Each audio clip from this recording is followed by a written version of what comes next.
السلام عليكم ورحمة الله وبركاته. احنا موجودين في الجناح الإسلامي في متحف اللوفر. قدامنا الخريطة بتاعة العالم. بنشوف الإسلام في بداياته، ايه الأماكن اللي أثرت فيها الحضارة الإسلامية وهي اتأثرت بالحضارة الإسلامية.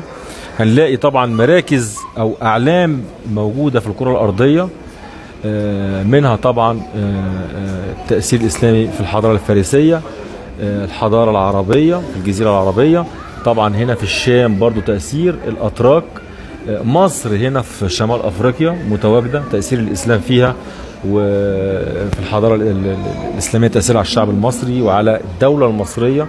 هنلاقي في كل أفريقيا رمز تاني للإسلام متواجد أو مكان أثر فيه الإسلام هي الجزائر.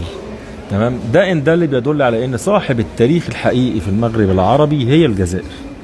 كل ما فعل المستعمر هو نسب الحضارة اللي بناها الشعب الجزائري بكفاحه لمدة مئات السنين، نسبها الإنسان لطرف آخر هو عمره ما كان عنده دور ولا كان عنده كفاح مشرف للدفاع عن الإسلام. يعني شكرا.